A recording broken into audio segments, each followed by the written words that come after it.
Oi, ouvinte! Aqui é o Literatura Oral, podcast literário. Eu sou a Sabrina. Como é que vocês estão? É a primeira vez por aqui ou já conheciam o podcast?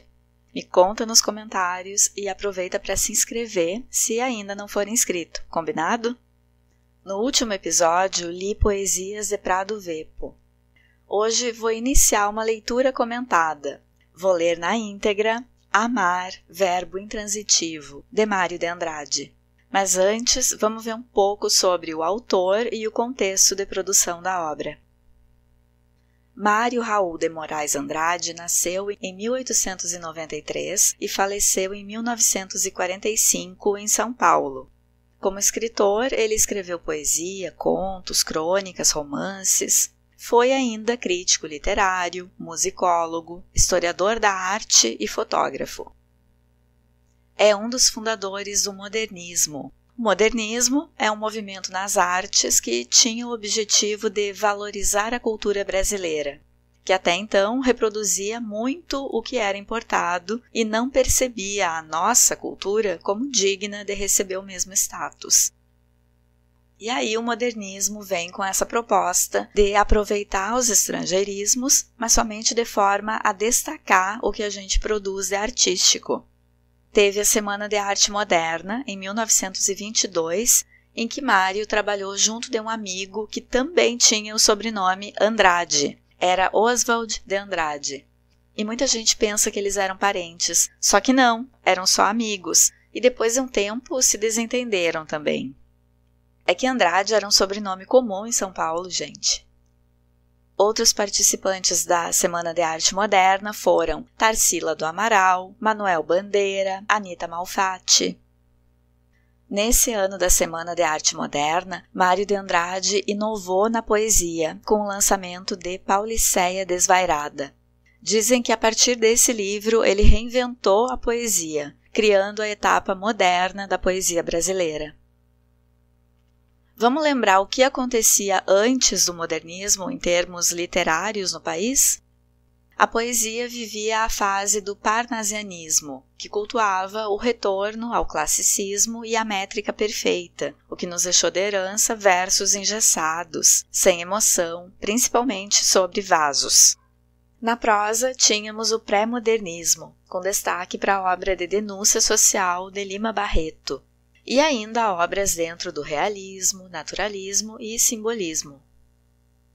Amar, verbo intransitivo, é a história de uma imigrante alemã que faz o trabalho de iniciação sexual de jovens.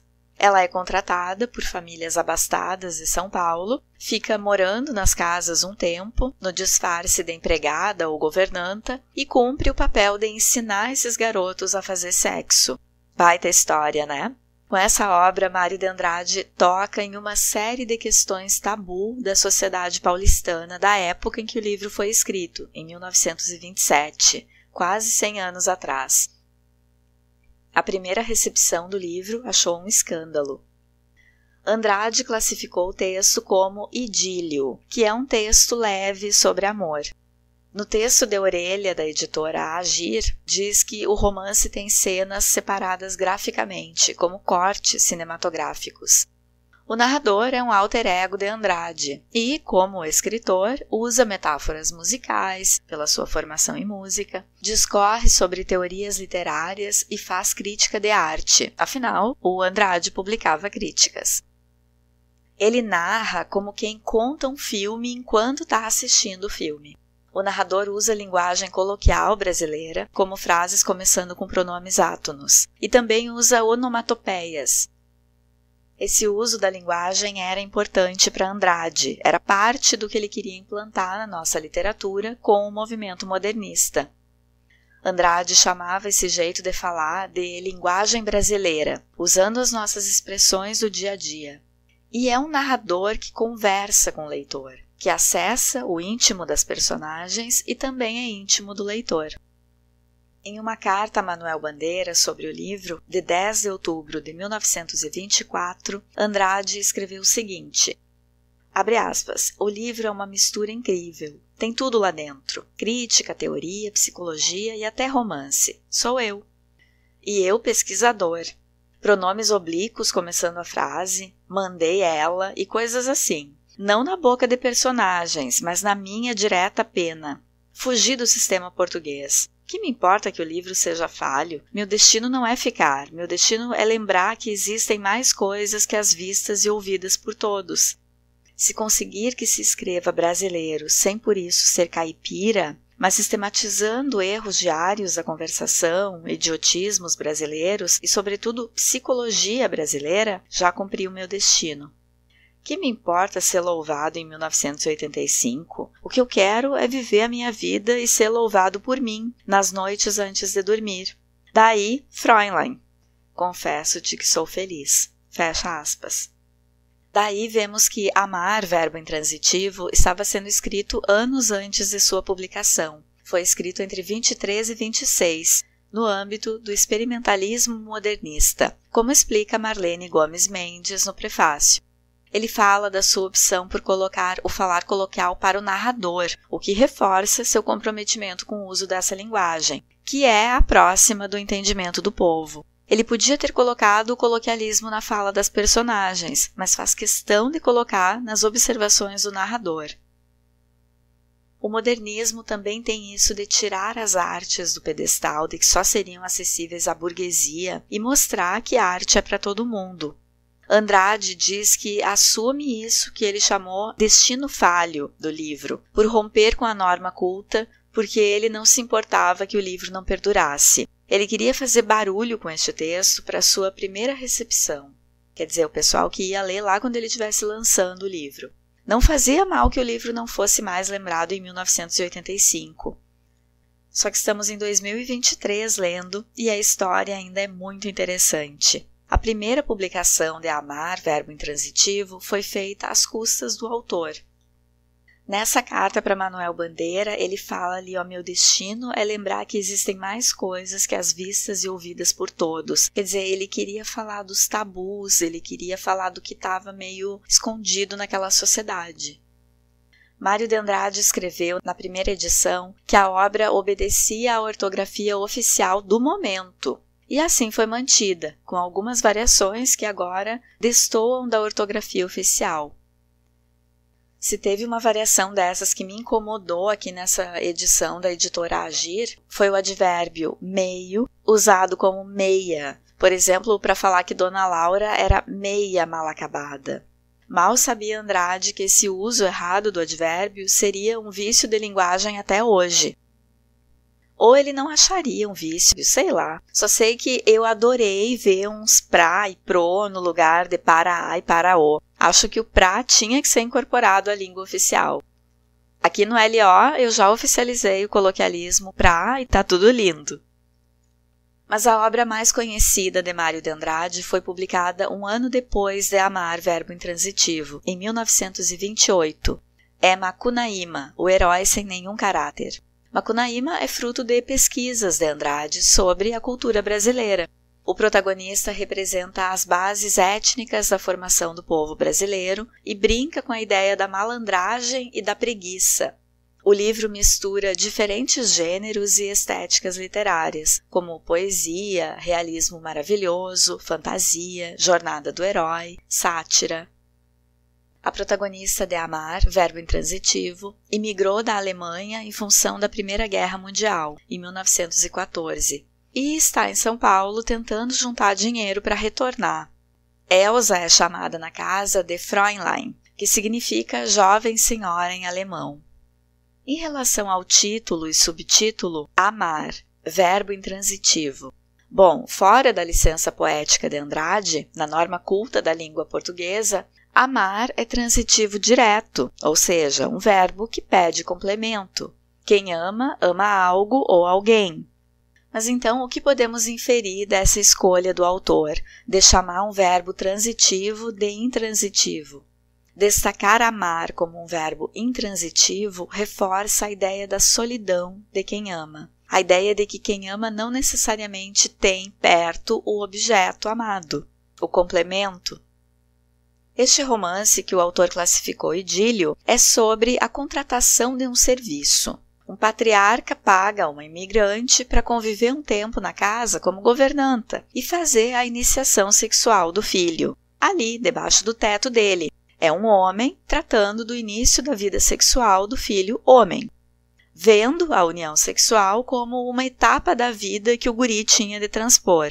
Então que fosse dentro de casa, com uma profissional, limpa, que não fosse engravidar e trazer transtorno para a família. Tudo muito bom, tudo muito bem. Mas iniciar uma vida sexualmente ativa é simplesmente passar a outra fase da vida? É como perder os dentes de leite, porque os permanentes virão? Notem que o homem tratando disso não é nunca mencionada a existência de sentimento permeando essa atividade na narrativa. E aí, será que alguém vai se apaixonar nesse livro?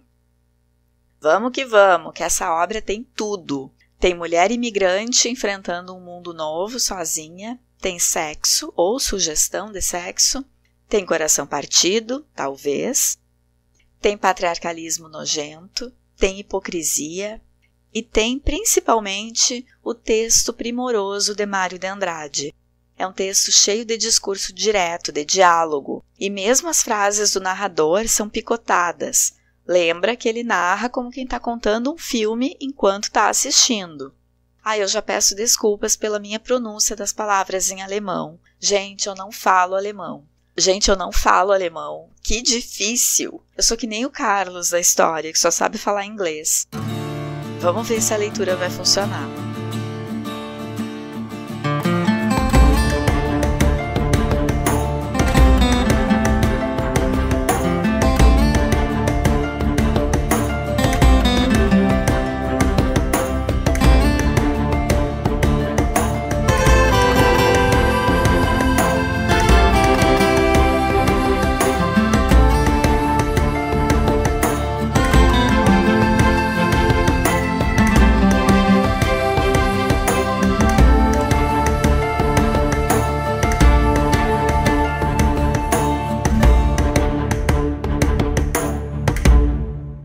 A porta do quarto se abriu e eles saíram no corredor.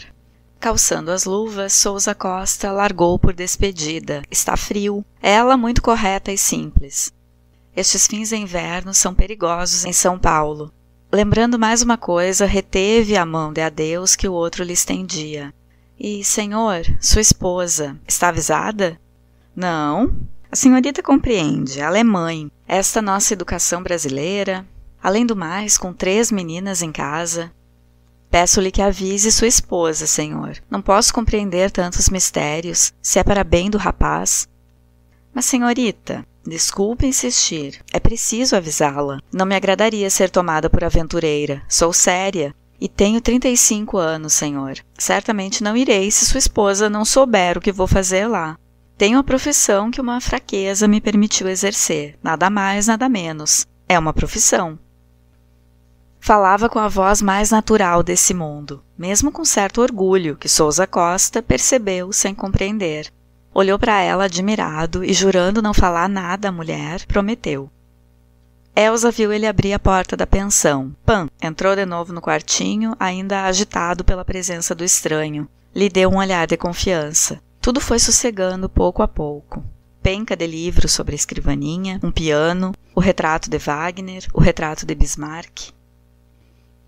Terça-feira, o táxi parou no portão da Vila Laura. Elsa apeou ajeitando o casaco, toda de pardo, enquanto o motorista botava as 2 malas, as caixas e embrulhos no chão. Era esperada. Já carregavam as malas para dentro. Uns olhos de 12 anos em que uma garofinha americana enroscava a galharia negro-azul apareceu na porta. E no silêncio pomposo do casarão, o xilofone tiniu. A governanta está aí. Mamãe, a governanta está aí. Já sei, menina, não grite assim. Elsa discutia o preço da corrida. E com tantas malas, a senhora... É muito. Aqui estão 5. Passe bem. A gorjeta. Deitou 500 réis na mão do motorista, atravessou as roseiras festivas do jardim. Dia 1º ou 2 de setembro, não lembro mais. Porém, é fácil de saber por causa da terça-feira. Bem diferente dos quartinhos de pensão. Alegre, espaçoso. Pelas 2 janelas escancaradas entrava a serenidade rica dos jardins. O olhar, torcendo para a esquerda, seguia a disciplinada carreira das árvores na avenida. Em Higienópolis, os bondes passam com bulha quase grave e soberbosa, macaqueando o bem-estar dos autos particulares. É o mimetismo arisco e irônico das coisas ditas inanimadas. São bondes que nem badalam. Procedem como o rico de repente que no chá da senhora tal, família campineira de sangue, adquire na epiderme do fraque a maciez dos tradicionais e cruza as mãos nas costas. Que importância! Para que a gente não repare na grossura dos dedos, no quadrado das unhas chatas. Neto de Borbas me secunda desdenhoso que badalo e mãos ásperas nem por isso deixam de existir, ora. O badalo pode não tocar, e mãos se enluvam. Elsa trouxe de novo os olhos de fora. O criado japonês botara as malas bem no meio do vazio. Estúpidas assim, as caixas, os embrulhos perturbavam as retas legítimas. A moça, depois das cortesias trocadas com a senhora Sousa Costa e um naco de conversa indiferente, subira apenas para tirar o chapéu. Logo o criado viria chamá-la para o almoço. Acalmava depois aquilo, agora tinha de se arranjar. Alisou os cabelos, deu à gola da blusa, às pregas do casaco, uma rijeza militar. Nenhuma faceirice por enquanto. No princípio tinha de ser simples, simples e insexual. O amor nasce das excelências interiores. Espirituais, pensava. O desejo depois. Quando pronta, esperou imaginando, encostada no lavatório. Ganhava mais 8 contos. Se o estado da Alemanha melhorasse, mais 1 ou 2 serviços e podia partir. E a casinha sossegada, rendimento certo, casava. O vulto ideal, esculpido com o pensamento de anos, atravessou devagarinho a memória dela. Comprido, magro, apenas curvado pelo prolongamento dos estudos científicos. Muito alvo, quase transparente, e a mancha irregular do sangue nas maçãs. Óculos sem aro. Se impacientou. Quis pensar prático. E o almoço? Por que o criado não chegava?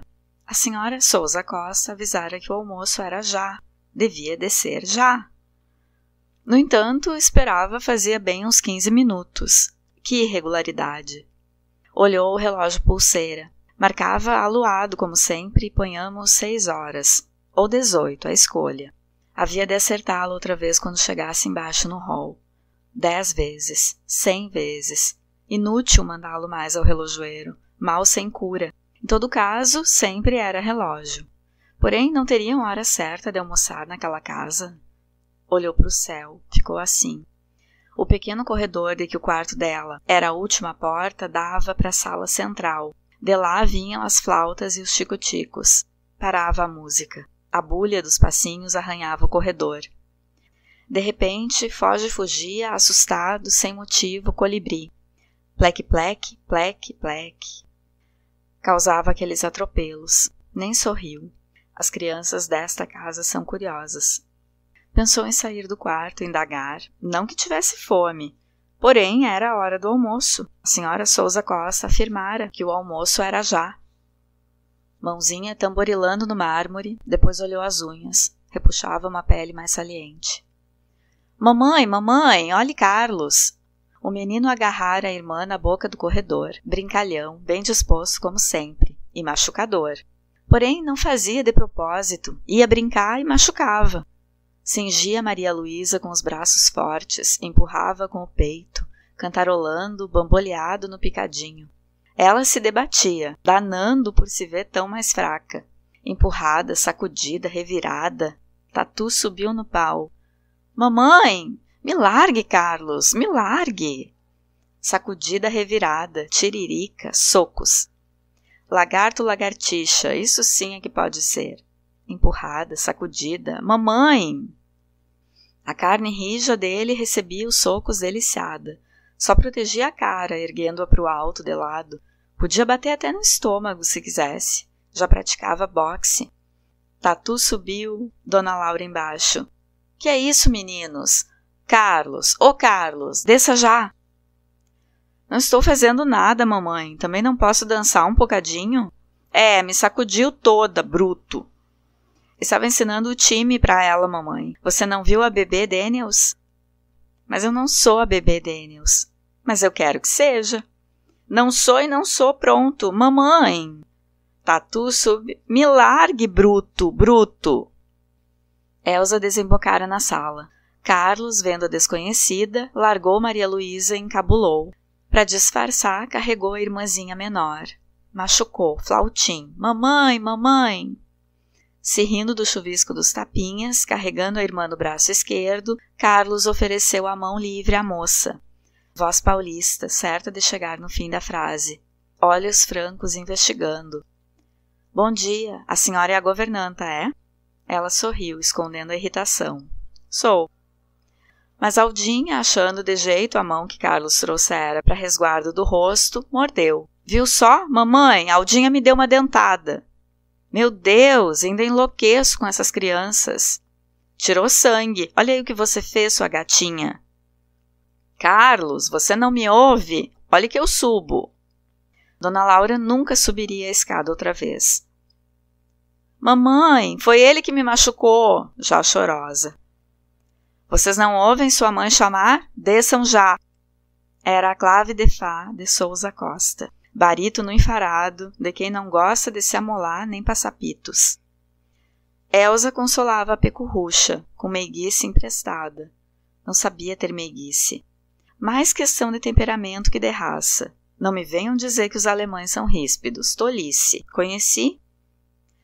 Carlos descia a escada rindo, se explicava, limpava o sangue na outra mão, esfregando a mordida. Era exagero, só para evitar apito maior. Elsa viu ele descer, equilibrado, brincando com os degraus.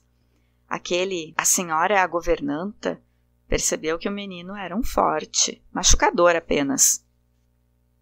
Ali pela boca da noite, o viver da casa já estava reorganizado e velho, a mesma coisa de antes, resvalando para a mesma coisa de em seguida.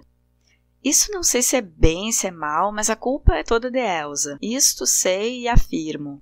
Se não fosse a moça, Dona Laura levaria um dilúvio de manhãs para se acomodar com a situação nova. Souza Costa, ainda por 20 jantas, teria a surpresa desagradável de uma intrometida lhe roubando as anedotas de família. Elsa, porém, desde o primeiro instante, se apresentara tão conhecida, tão trilhada e de ontem. O desembaraço era premeditado, não tem dúvida, mas lhe saía natural e discreto.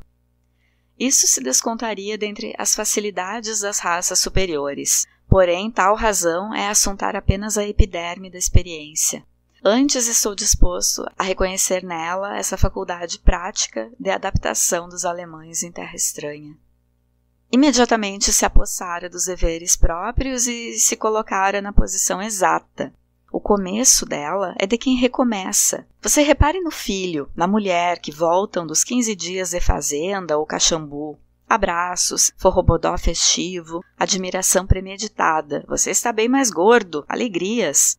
Depois a gente troca as novidades. Depois a mesma coisa recomeça.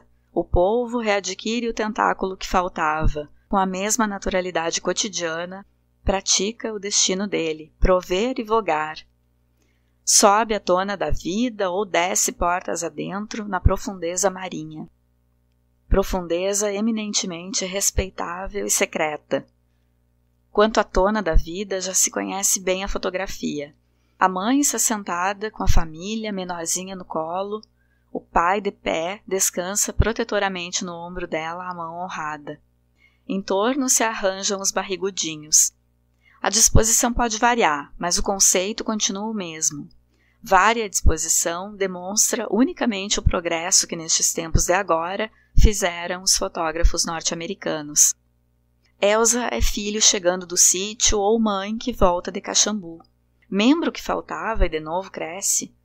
Começara como quem recomeça, e a tranquilidade aplainou logo a existência dos Souza Costas, extraindo as últimas lascas da desordem, polindo os engruvinhamentos do imprevisto.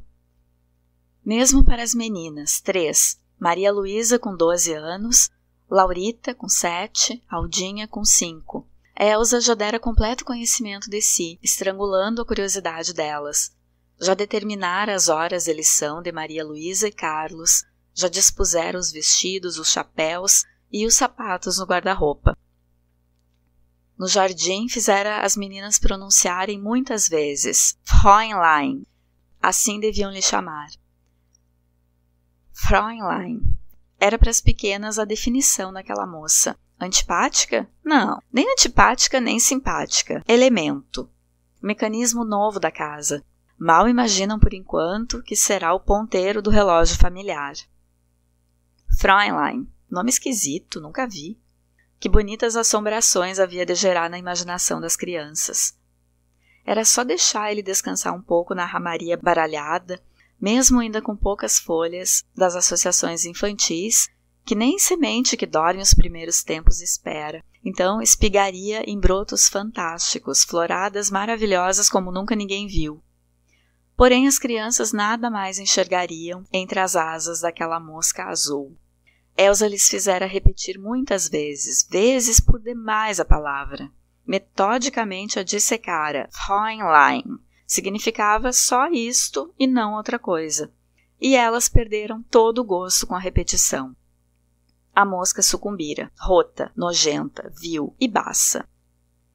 Tal qual o substantivo, Elsa se mostrara no seu eu visível e possível, no seu eu passível de entendimento infantil. Que infantil? Humano, universal devo escrever. Malvada. Cerceara os galopes da criação imaginativa, iluminara de sol cru as sombras do mistério. Que dê os elfos da Floresta Negra, as ondinas sonoras do Vaterheim? A gente percebia muito bem as cordas que elevavam a protagonista no ar. O público não aplaudiu. As crianças lhe chamariam sempre Fräulein. Fräulein queria dizer moça? Qual moça nem virgem? Fräulein era Elsa. Elsa era a governanta, professora. Regrava passeios sempre curtos, batia as horas das lições sempre cumpridas. Como é que o público podia se interessar por uma fita dessas? Não aplaudiu. Com outras palavras mais bonitas, assim pensou mais tarde Maria Luísa Souza Costa, herdeira de fazendas, grave. Como ela está ficando parecida com a senhora Dona Laura? Acha? Mas não tem dúvida, isso da vida continuar igualzinha, embora nova e diversa, é um mal de alemães. O alemão não tem escapadas nem imprevistos. A surpresa, o inédito da vida, é para ele uma continuidade a continuar. Diante da natureza não é assim. Diante da vida é assim. Decisão. Viajaremos hoje. O latino falará. Viajaremos hoje. O alemão fala. Viajaremos hoje. Ponto final. Pontos de exclamação. É preciso exclamar para que a realidade não canse.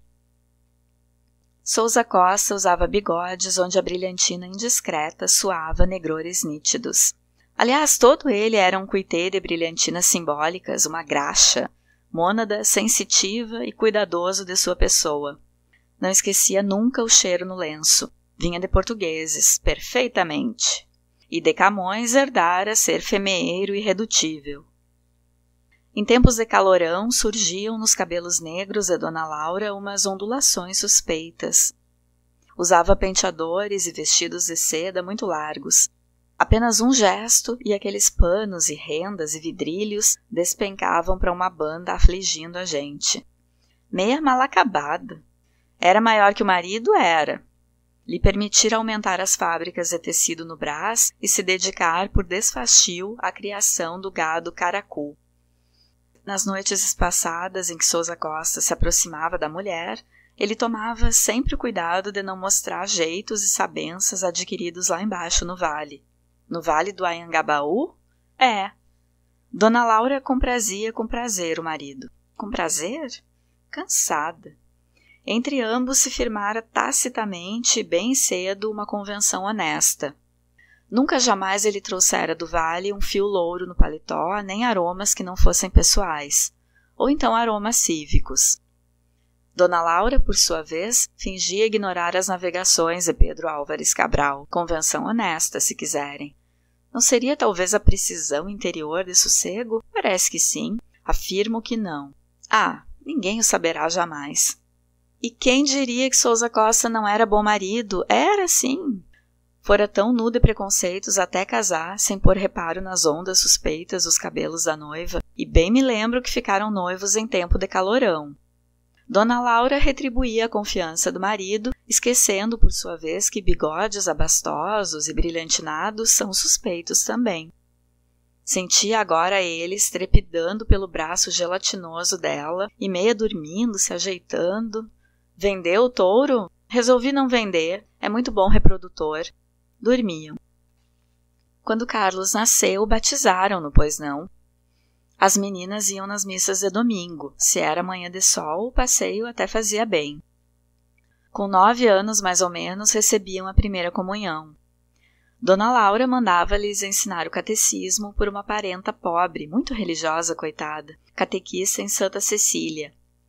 Dona Laura usava uma cruz de brilhantes que o marido dera para ela no primeiro aniversário de casamento. Era uma família católica. Nas festas principais da casa vinha Monsenhor. Carlos abaixou o rosto, brincando com a página. Não sei, papai quer que eu estude direito. E você não gosta de direito? Não gosto nem desgosto, mas para quê? Ele já falou uma vez que quando eu fizer 21 anos me dá uma fazenda para mim. Então, para que direito? Quantos anos você tem? Fazer 16. Ich bin 7 Jahre alt. Carlos repetiu encabulado. Não, pronuncie melhor. Não abra demais as vogais. É certain. Certain. Isso, repita agora a frase inteira. Em inglês eu sei bem. I'm 16 years old. Fräulein escondeu o movimento de impaciência. Não conseguia prender a atenção do menino. O inglês e o francês eram familiares já para ele. Principalmente o inglês, que tinha aulas diárias desde 9 anos. Mas alemão, já 5 lições e não decorara uma palavrinha, só burrice. Nesta aula que acabava, Fräulein já fora obrigada a repetir 3 vezes que irmã era Schwester. Carlos aluado. As palavras alemãs lhe fugiam da memória, assustadiças, num tilintar de consoantes agrupadas. Para salvar a vaidade, respondia em inglês. Machucava a professora, lhe dando uns ciúmes inconscientes. Porém, Fräulein se esconde num sorriso. Não faça assim. Ich bin 7 Jahre alt. Repita, só mais uma vez. Carlos repetiu molemente. A hora acabava, se livrar daquela biblioteca. Encontraram Maria Luísa no hall. Carlos parou, pernas fincadas, peitaria ressaltada, impedindo a passagem da irmã. Mamãe, venha ver o Carlos. Fräulein puxava-o pela mão. Carlos, já começa. Segurava-o com doçura, se rindo. Ele deu aquele risinho curto. Desapontava sempre. Ao menos desenhava no jeito a aparência do desapontamento. Nenhuma timidez, porém, muito menos ainda a desconfiança de si mesmo. Desapontava no sorriso horizontal, mostrando a fímbria dos dentes grandalhões irregulares. Desapontava no olhar, pondo olheiras na face com a sombra larga das pestanas. Agora estava muito encafifado por causa da munheca presa entre as mãos da moça. Se desvencilhava aos poucos. Ela forcejou. Você não é mais forte que eu. Sou! 1 minuto durou o indicativo presente. E foi um brinquedinho se livrar, sem aspereza. Subiu a escada, pulando de 4 em 4 os degraus. Fräulein ficou imóvel, deliciosamente batida. Não vejo razão para me chamarem vaidoso se imagino que o meu livro tem neste momento 50 leitores. Comigo 51. Ninguém duvide, esse um que lê com mais compreensão e entusiasmo um escrito é autor dele. Quem cria vê sempre uma lindóia na criatura, embora as índias sejam pançudas e remelentas. Volto a afirmar que o meu livro tem 50 leitores, comigo 51. Não é muito, não. 50 exemplares distribuí com dedicatórias gentilíssimas. Ora, dentre 50 presenteados, não tem exagero algum supor que ao menos 5 hão de ler o livro. 5 leitores. Tenho, salvo omissão, 45 inimigos. Esses lerão meu livro, juro, e a lotação do bonde se completa. Pois toquemos para a Avenida Higienópolis.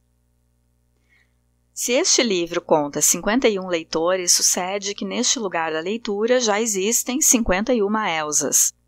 É bem desagradável, mas logo depois da primeira cena, cada um tinha a Fräulein dele na imaginação. Contra isso não posso nada, e teria sido indiscreto se antes de qualquer familiaridade com a moça, a minuciasse em todos os seus pormenores físicos. Não faço isso. Outro mal apareceu. Cada um criou Fräulein segundo a própria fantasia, e temos atualmente 51 heroínas para um só idílio. 51 com a minha, que também vale. Vale, porém, não tenho a mínima intenção de exigir dos leitores o abandono de suas Elsas e impor a minha como única de existência real. O leitor continuará com a dele. Apenas por curiosidade, vamos cortejá-las agora. Para isso, mostro a minha nos 35 atuais janeiros dela. Se não fosse a luz excessiva, diríamos a Betsabé, de Rembrandt. Não a do banho, que traz bracelete e colar, a outra, a da toilette, mais magrinha, traços mais regulares. Não é clássico nem perfeito o corpo da minha Fräulein, pouco maior que a média dos corpos de mulher, e cheio nas suas partes. Isso o torna pesado e bastante sensual.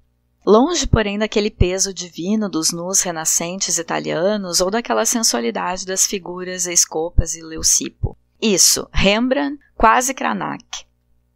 Nenhuma espiritualidade, indiferente burguesice.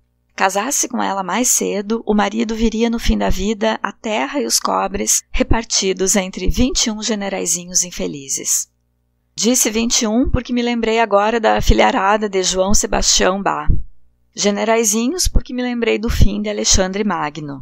E infelizes? Ora, por que qualifiquei os 21 generaizinhos de infelizes? Pessimismo, amargura. Isso do corpo de Fräulein não ser perfeito em nada enfraquece a história. Lhe dá mesmo certa honestidade espiritual e não provoca sonhos. E aliás, se renascente e perfeito, o idílio seria o mesmo. Fräulein não é bonita, não.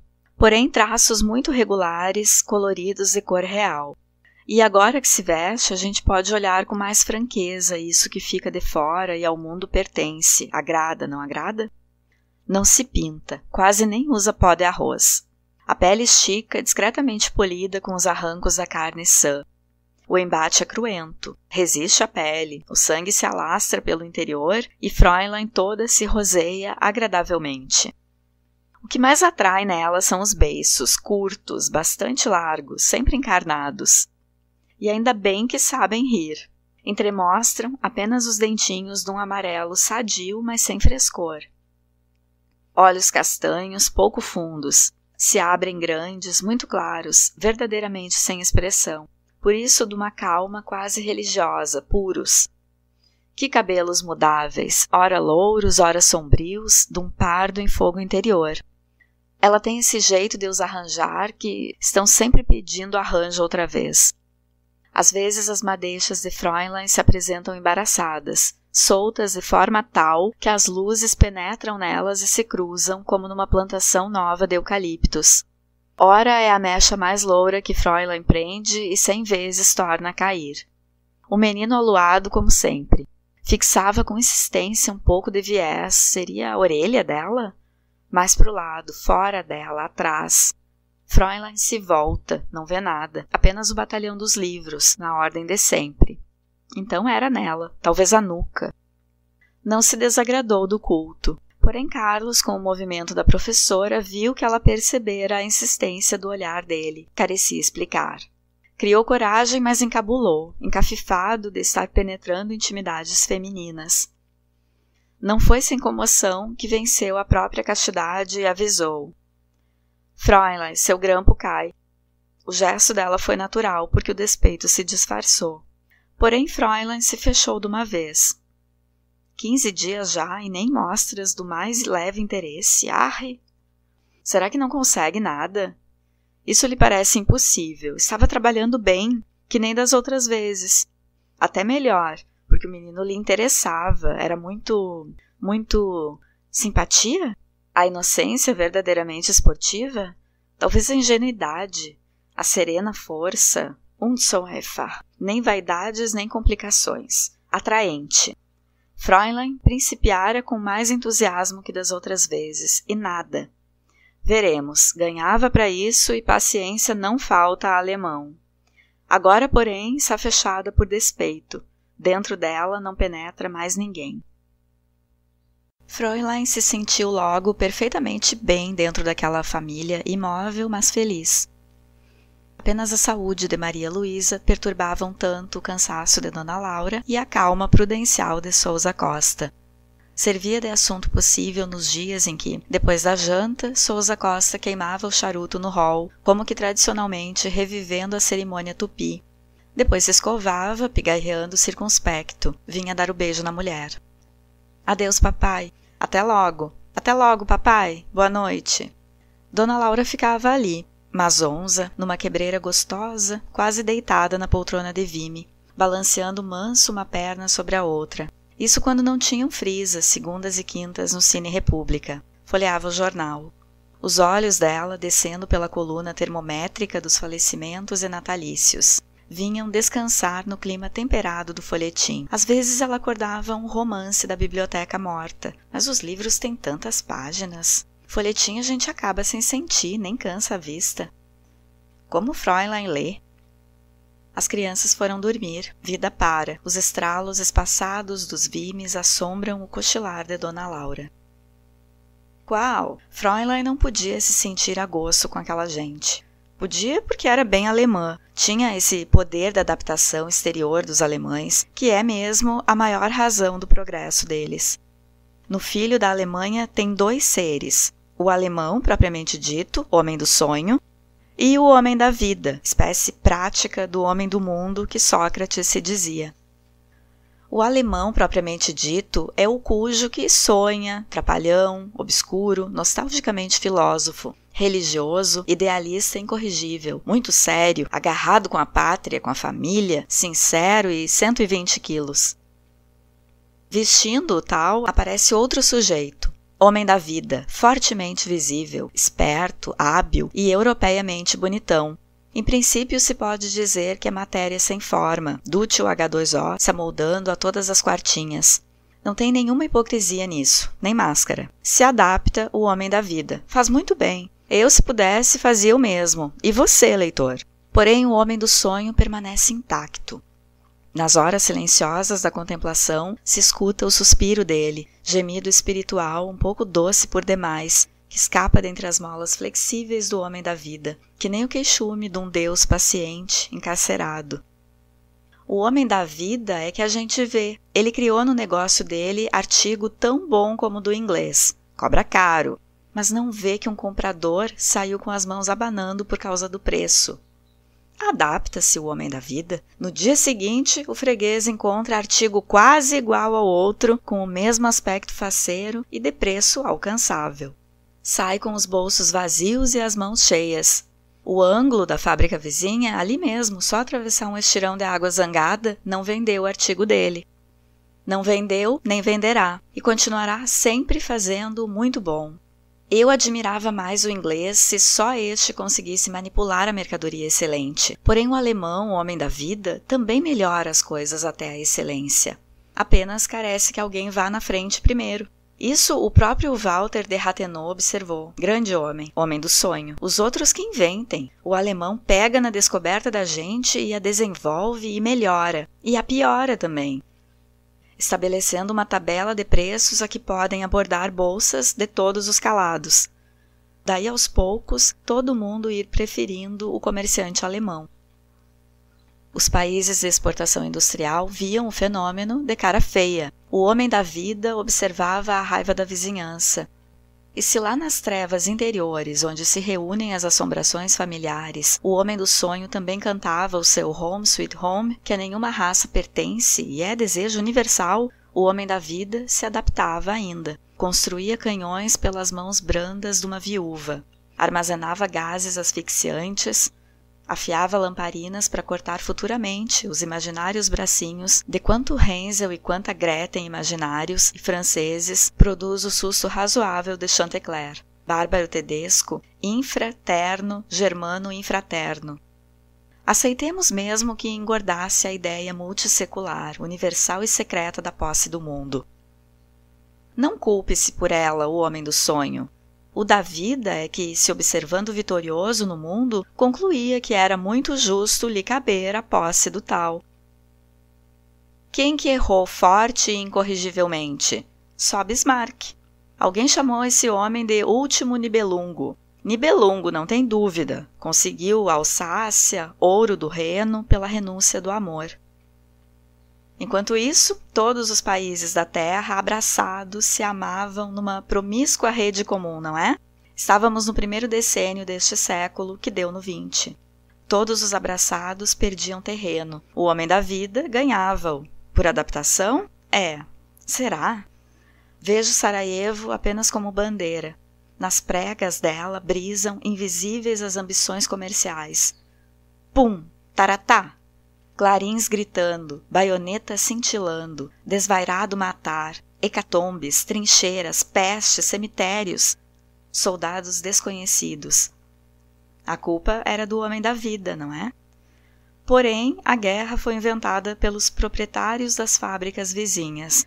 Isso não tem que guerê nem pipoca, não foi. Culpa de um, culpa de outro, tornaram a vida insuportável na Alemanha. Mesmo antes de 14, a existência arrastava difícil lá. Fräulein se adaptou. Veio para o Brasil, Rio de Janeiro, depois Curitiba, onde não teve o que fazer. Rio de Janeiro, São Paulo. Agora tinha que viver com os Sousa Costas. Se adaptou. A pátria, em alemão, é neutro. Será. Vejo Sarajevo apenas como bandeira. Nas pregas dela brisam, etc.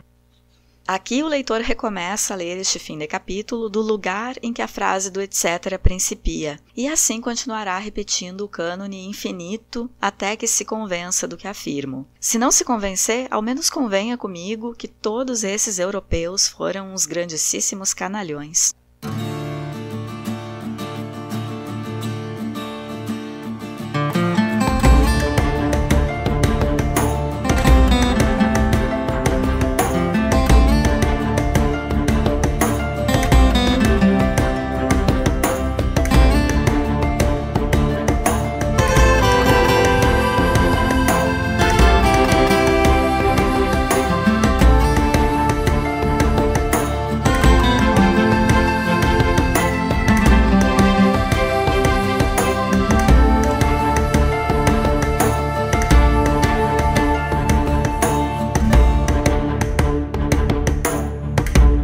A história começa no trato do patriarca, Sousa Costa, com Elsa, no quarto de pensão em que ela mora. Já é um tanto esquisito tratar esse serviço de educação sexual do filho no quarto dela. Mas a protagonista age de forma fria, profissional, e pede que a mãe do garoto seja avisada do que ela estará fazendo na casa. Ela é estrangeira e não entende a hipocrisia brasileira do pai querer contratar alguém para a iniciação sexual do filho e a esposa não ficar sabendo. Ela é prática. O argumento dele para não contar à esposa é porque tem 3 filhas meninas em casa. Então, não poderia existir o assunto sexo em casa. Não poderia haver a admissão de que uma educação sexual estava em curso dentro de casa para não despertar curiosidade nas filhas mulheres. A educação sexual do filho é um empreendimento. Ele contrata alguém que vai passar meses em casa, convivendo com a família, para que o filho macho tenha a sua primeira experiência com sexo sob supervisão dele. Mas, para com as filhas mulheres, o tratamento é de silêncio em relação a sexo. Esse contrato do Sousa Costa com a Elsa é uma história que talvez acontecesse nos círculos mais abastados da São Paulo industrial da década de 1920. Alguns pais levavam os filhos em prostíbulos, mas talvez entre os novos ricos tenha acontecido esse costume de contratar uma falsa governanta para iniciar o filhinho do papai em uma vida sexualmente ativa. São tantas vezes que eu estou falando a palavra sexo neste episódio que de duas uma. Ou o YouTube censura ou o algoritmo bomba. Isso de o homem contratar uma governanta escolhida por ele também indica o papel limitado da dona de casa, inclusive dentro da sua casa, na determinação de se precisa uma governanta e de quem será essa funcionária. Elsa faz questão de lembrar que é uma mulher séria. Ela tem no quarto objetos que nos indicam como ela é. Livros, piano e os retratos de Wagner e de Bismarck, numa alusão à sua origem germânica. Wagner é o compositor, mas a gente lembra quem foi Bismarck? Otto von Bismarck foi um político influente na Alemanha no século XIX. Ficou conhecido como chanceler de ferro, unificou os países germânicos e fez da Alemanha um Estado nacional único, incluindo, por exemplo, a Prússia, da onde ele era. Ele era favorável ao uso da força e era contra a Igreja Católica. E Elsa tem nele um ídolo, então já sabemos um pouquinho como pensa a protagonista. Ela é firme, gosta de ordem, talvez seja conservadora, mas é sensível à arte. E aí vai morar com uma família carola e hipócrita.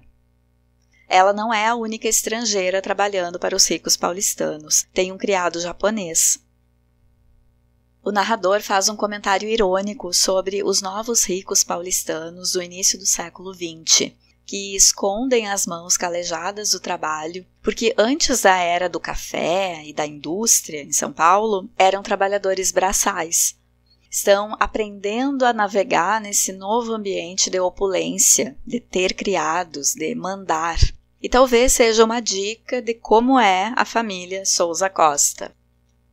Com a matriarca, Dona Laura, o narrador é preconceituoso. Conta de umas ondas suspeitas nos cabelos negros dela. O que será isso?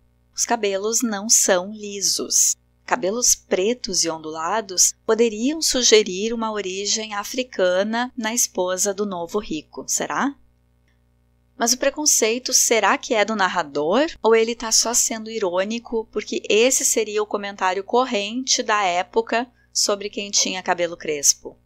O narrador está sendo irônico sobre um preconceito que é da sociedade. Sousa Costa tem casos extraconjugais. A mulher finge não saber. Ele frequenta o Vale do Anhangabaú, um parque no centro de São Paulo. Bom, a história se passa na década de 1920 e, segundo a Wikipédia, entre 1920 e 1930, o Vale do Anhangabaú serviu como importante centro de socialização. Servia como ponto de encontro entre homens e mulheres que desejavam encontrar parceiros e se manifestar sexualmente. Tratava-se de um local que possuía muitos pontos que já eram caracterizados por prostitutas e homossexuais em busca de parceiros sexuais. O contraste entre a pontualidade da europeia e a flexibilização em relação ao tempo dos brasileiros. Ironia do narrador dizer que a forma fácil com que Elsa se mostra descontraída com a família é uma facilidade das raças superiores, da prática dos alemães em se adaptar em terras estrangeiras. Será que o narrador não gosta da protagonista ou está só sendo irônico? O relógio da Elsa já foi várias vezes para o relojoeiro e está sempre estragado. Sinal de como os brasileiros não sabem lidar com o tempo, na opinião dela. Atentem para a adoração que Elsa tem pela pontualidade, pelas horas exatas, por saber as horas. E também para a impessoalidade dela, que impõe às crianças um tratamento formal, não deixando que chamem ela pelo nome. A Bebe Daniels, que Carlos cita quando está brincando com a irmã, foi uma atriz e cantora americana nascida no início do século XX. Ela era a bonitona do cinema nos anos 1920 e a citação indica que o guri já está prestando atenção nas mulheres. Já a Elsa, segundo o narrador, lembra mais Betsabé, do pintor Rembrandt. Apesar de prática, Elsa entende o ato sexual como vínculo de afeto. E a gente sabe isso porque ela faz questão de não se arrumar muito no início. Ajeita a roupa no dia da chegada com rigidez militar e não queria chamar a atenção pela beleza, porque acredita que o amor nasce das excelências interiores. Ora, então Elsa quer estimular amor naquele que ela irá iniciar na sexualidade. Uma atitude diferente da do pai de Carlos, que entende a iniciação sexual como um rito desprovido de afeto, tanto que contrata uma profissional. A gente sabe que não é a primeira vez que Elsa faz esse serviço, porque ela pensa que ela está se dedicando dessa vez até mais do que das outras. E isso porque desse menino ela gostou. Elsa já se afeiçoou. Claro, ela é um ser humano, apesar de toda a rigidez, de ter tudo planejado, contando os trabalhos para conseguir o dinheiro e voltar para a Alemanha. Mas ela não é um utensílio. E todo envolvimento entre pessoas pode resultar em sentimento. Será que vai dar merda? Será que alguém vai sair machucado? Elsa não está no Brasil porque quer. Vejam como ela pensa que, se o estado da Alemanha melhorasse, podia partir, depois de uns 2 trabalhos. Ela é imigrante forçada por questões políticos-sociais, por dificuldades na terra de origem. Assim que amar, verbo intransitivo, pode ser lido no escopo da literatura de migração, que é o campo que pesquisa tanto obras inspiradas na realidade de migrantes, quanto as produzidas por quem deixou sua terra. O narrador está contando essa história muito afastado do tempo que aconteceu, porque na época em que ele conta, a filha mais velha, Maria Luísa Souza Costa, já é herdeira das fazendas. Andrade brinca com prefixos e sufixos e cria neologismos. Junta palavras para dar novo significado. Falando sobre os alemães, o narrador usa a palavra infraterno, tudo junto. Na mesma frase, um pouco antes, tinha usado infraterno, separado. Na dissertação, a expressividade dos neologismos sintagmáticos na prosa de Mário de Andrade, defendida na USP em 2008 por Noslen Nascimento Pinheiro, tem a seguinte explicação. Quando diz infraterno germânico, separado, Andrade está nos lembrando que o povo germânico inspira compaixão, causa dó. Isso poderia ser pelas guerras que o povo tinha passado até então, pela necessidade de emigrar da Elsa, por exemplo. E aí, quando junta as palavras em infraterno, segundo Pinheiro, mostra um outro lado do alemão, incapaz de ser afetuoso e amigável. Olhando a palavra junto, infraterno, a brincadeira de Andrade foi com a palavra fraterno, acrescida do prefixo in, de negação. Então, não fraterno, não amigável. Lembrando que amar, verbo intransitivo, foi escrito na década de 1920, antes, portanto, do nazismo, que deu aos alemães esse rótulo de menos empáticos. Então é porque essa impressão já existia sobre esse povo. O narrador diz que alguém chamou Bismarck de o último Nibelungo. Nibelungos, na mitologia nórdica, era um povo formado por anões, que habitava a Terra da Neblina. Vejo semelhanças com leprechauns da Irlanda. O narrador está falando dos movimentos que deram origem à Primeira Guerra Mundial. Os alemães sabendo negociar com o mundo, se adaptando, logo depois de se formarem como Estado Nacional, e incomodando os outros industriais europeus, os ingleses principalmente. Ele está nos dando o contexto europeu que fez com que Elsa tivesse que vir para o Brasil. Por isso que ele está falando em Sarajevo, porque a Primeira Guerra Mundial começou oficialmente depois do assassinato do arquiduque Francisco Ferdinando, em 28 de junho de 1914, na capital da Bósnia, Sarajevo. Com esse nome, Francisco Ferdinando podia ter sido toureiro na Espanha, mas nasceu herdeiro do trono do Império Austro-Húngaro e pronto. O narrador está dizendo que vê Sarajevo apenas como bandeira, quer dizer, apenas como pretexto para a guerra que já se anunciava no desconforto da Inglaterra pela anexação de territórios pela Alemanha, entre outros fatores que eu teria que estudar para falar aqui. Gente, a minha leitura chega na página 35 e eu tomo uma decisão. Entre ficar dizendo as palavras em alemão tudo errado, eu vou pular o que tiver nesse idioma. Aí fica para ti, ouvinte, pegar o livro e verificar essas partes. Eu sempre digo que a minha leitura aqui no podcast não substitui a tua leitura, a tua interpretação. Aqui é um incentivo à leitura, uma alternativa para que tu consiga escutar enquanto está fazendo outra coisa e traz a vantagem dos meus comentários. mas não substitui a tua leitura. E, sendo assim, não vou insistir em tentar pronunciar alemão, a não ser aquela palavra que é como a Elsa quer que chamem ela, que daí eu não vou ter escapatória. Por hoje, fico por aqui. No próximo episódio, sigo a leitura de Amar, Verbo Intransitivo, de Mário de Andrade. Fiquem bem, um abraço!